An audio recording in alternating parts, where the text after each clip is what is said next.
And we're going to explore, if you would, with us today, the identity of a very strange name and the development of the history of religion, in a way that many of us have never understood it before. There's the name, Zoroaster. You see, you look and say, who is that? What is Zoroaster? Let me put it this way. You would not have a Christian religion if it wasn't for Zoroaster. You would not have a Jewish religion if it wasn't for Zoroaster. You would not have a religious tradition if it wasn't for Zoroaster. And when you begin to understand that, then it serves well to stop for just a moment and take a look and say, who is this? There's a professor by the name of Edward Mayer, and he termed Zoroaster thusly: the first personality to have worked creatively, and formatively upon the course of religious history. Now, when you think of Zoroaster, understand him as a prophet, as a Christ,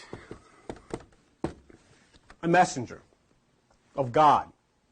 But the God that he was the messenger for is one that you've never heard before. The name is Ahura Mazda. Ahura Mazda. That's the name of God. Okay. Through every religion, through Christianity, through every nationality, the words, the teachings of Zoroaster pervade. Everywhere. Hebrew, Greek, Latin. Let me show you something. The religions of India said, the world is the way it is. You can know it, but you can't change it. And for many of us, that's the way it's always been. That's the way it is. What am I going to do about it? What can I do? Can't do anything. I'm stuck in it.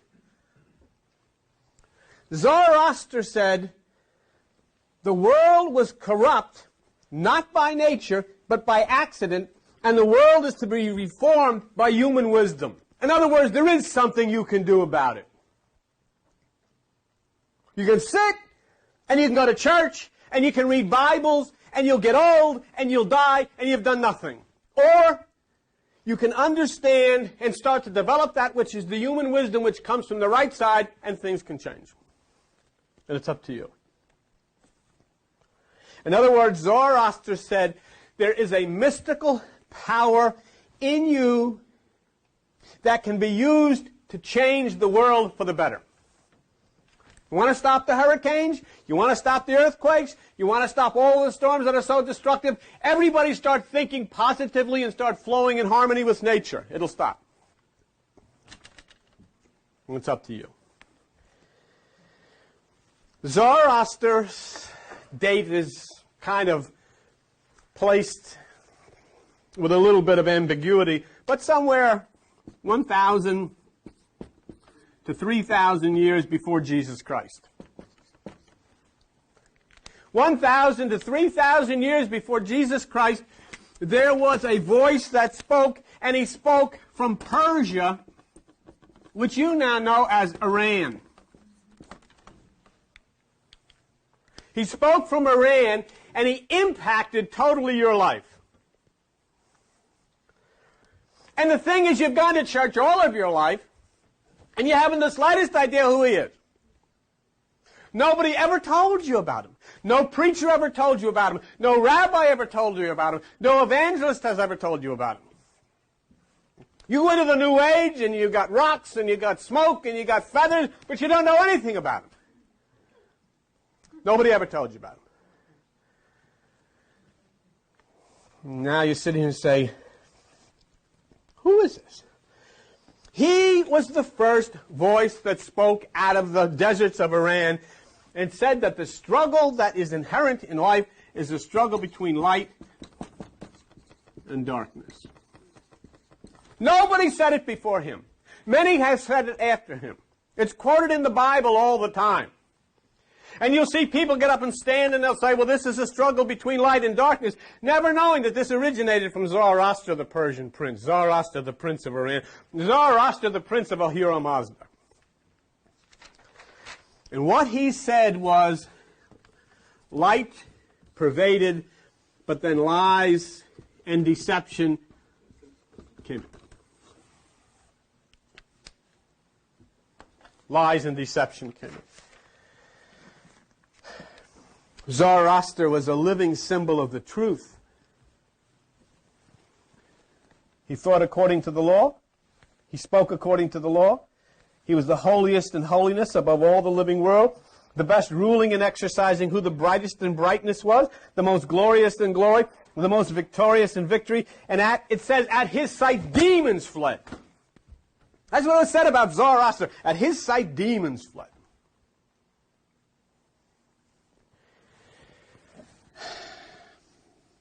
The birth of Zoroaster marked the opening of the final 3,000 years of what they call the 12,000 years of the world.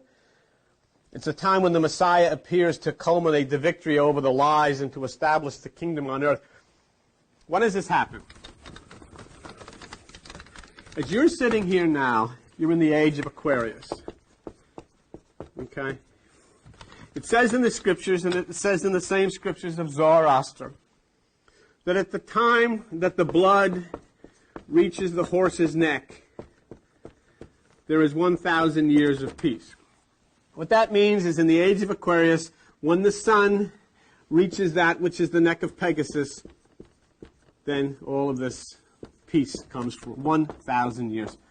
That was the teachings of Zoroaster. That was the teachings of Jesus Christ. Go to page 1014 in the Bible. Look at Revelation chapter 20.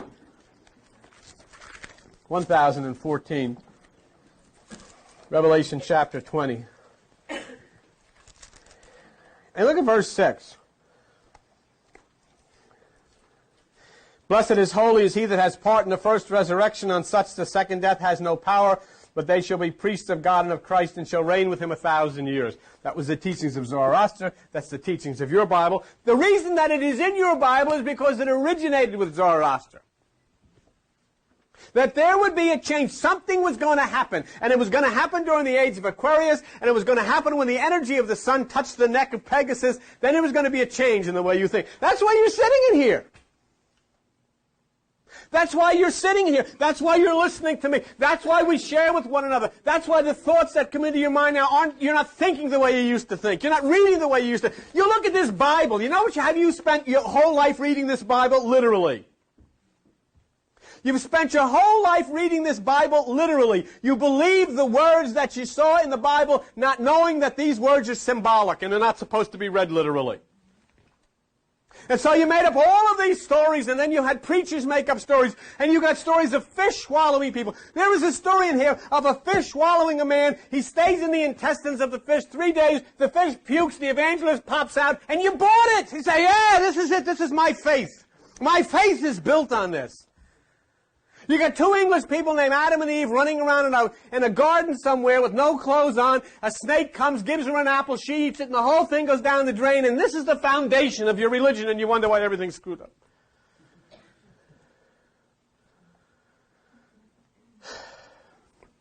And so then people come, and they come into church, and does anybody question it? Does anybody stand up and say, hey, tell me, is this what you believe? I mean, is this true? Nobody says, which is like you're looking at me. Hey, none of me. All right, pass the plate, pass the hat.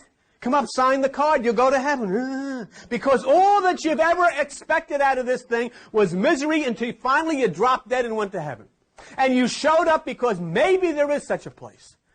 Not knowing that you were supposed to create the heaven here on this earth by changing it, by making a change. Here's a man that came 4,000 years ago and spoke of this change that could be made by you. And you know what? Not one of your preachers, not one of your pastors ever mentioned his name.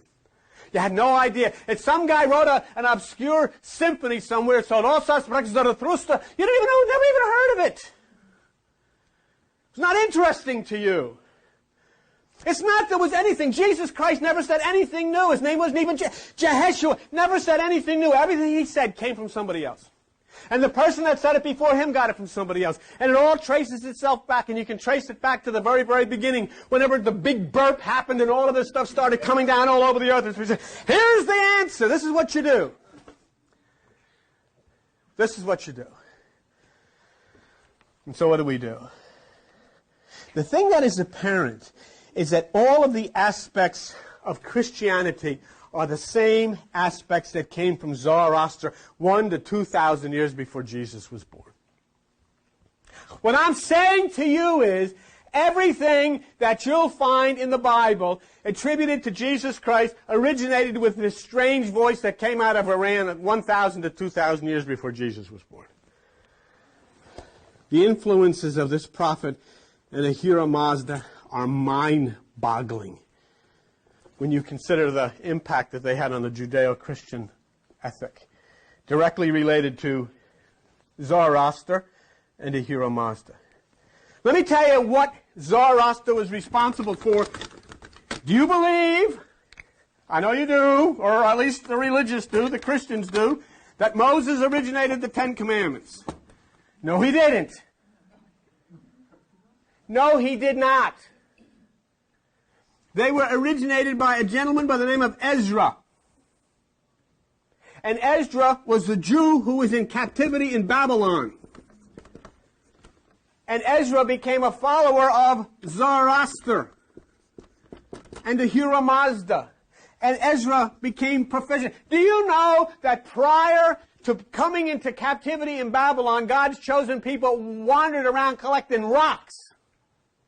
They knew nothing, they accomplished nothing, they wrote nothing. They were rock pilers.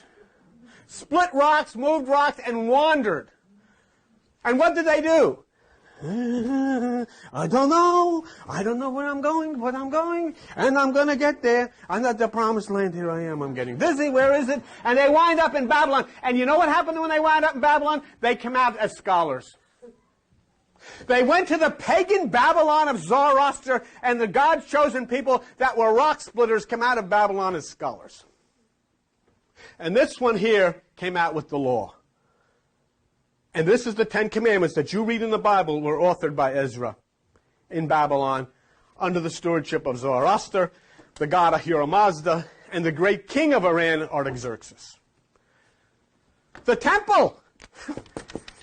Why, the temple was constructed as, this is the whole thing. It's going to rebuild the temple of the Jews. Tell you, who was responsible for reconstructing the temple of the Jews? Our friend, Zoroaster. Had nothing to do with the Jews, had nothing to do with Moses, had nothing to do with Jerry Falwell, had nothing to do with the Christians or the Catholics or the Protestants. It had to do with the strange voice that came out of Iran thousands of years ago. And this voice came down to the king of Persia, the king of Iran, whose name was Cyrus, and he said, build the temple. He was a follower of Zoroaster and Ahura Mazda. The one you know is Jesus. Oh, little town of Bethlehem, how sweet the flows. It came upon a midnight clear. Oh, the holy night. Ba, ba, ba, ba, ba, ba. And then the big part of this thing. We three kings of Orient are. Blop, blop, blop. Here in a jar. Guess where they came from? Guess where they came? Do you know who the three kings were? The Magi. Do you know who was the Persian prophet prince of the tribe of Magi? Zoroaster. What have you got that's original, Christian? Fakakta, you got nothing. You originated nothing. You originated not the law. It was originated through Zoroaster. You originated not the temple. It was originated through Zoroaster. And you didn't even originate the kingship of Jesus Christ. It was originated through Zoroaster. And I'll tell you what Zoroaster was, the Persian prophet prince of the Magi. They were astrologers. That's why it said, we have seen his star in the east. Meaning, in Iran, in Persia, we have studied the stars, we understand them, and we see the sign Coma in Virgo, and we have followed that, and this leads us to this place of the kingdom, the child. The king, the child within. All came out of a place. And here's the thing, how old are you? You know the thing is, nobody ever told you this. And you've gone to church and you take your kids because I want my kids to get in it. I want them to know our faith. Do you know? You don't even know what your faith is. You have no idea that your faith is attributed to this guy Zoroaster. Zorro who? I don't know Zorro. And you know, this is the amazing thing. This is a documented. We're going to look at the Bible and prove this. This is amazing. But it's in the Bible. It's a documented proof of historical accuracy. And you know what? You couldn't walk into one Christian church and tell them. They'd freak. They'd throw you out. They'd call the cops. We don't want to hear it. I want to hear it. I'm not listening. I'm not listening. I'm not hearing. I was raised a Catholic. I'll be born a Catholic. I'll die a Catholic. It's like my mother was. I'm raised a Catholic, born a Catholic, die a Catholic. I've never set foot in the church. Last time she went to the church, the priest threw a Bible at her. That's true. My mother we went to these church Catholic schools, and she had one of my brothers got in trouble with the priest, and so my mother went down. She was a very tough woman, and I guess she was going to take a poke at this guy. Something happened, and he threw a Bible at her, and that was it. She never showed up again, but she made us go. You will not miss. Why don't you go? Hey, you go. That's the way it was. But see, I had to wait and say, why do your children? You know what? You would even be afraid to teach. Why do your children have to wait until they're 50 years old before somebody tells them the truth? I mean, if you told them the Easter Bunny brings candy, Santa Claus brings toys, and Jesus died for you. Well, you've lied about 2 out of 3, probably lied about all 3. Who's to believe you? And when is somebody going to have the courage? See, the point is, you couldn't tell them the truth because the system doesn't want them to know this. You know? Because how would it be if you find out that your religious tradition does not come from Jerusalem, does not come from Rome, comes from Iran? And there's a guy with a white beard and a black hat saying, I told you so. Yeah. What do you do with that? What do you do with that?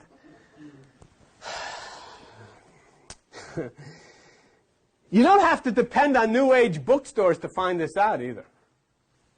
It's right in here. It's in the book. It's in the Bible.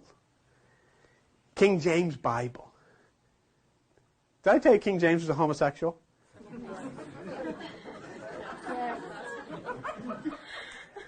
Oh, where'd you hear that? There's some guy sat in the back. Where'd you hear that? I spent my life digging up stuff like that.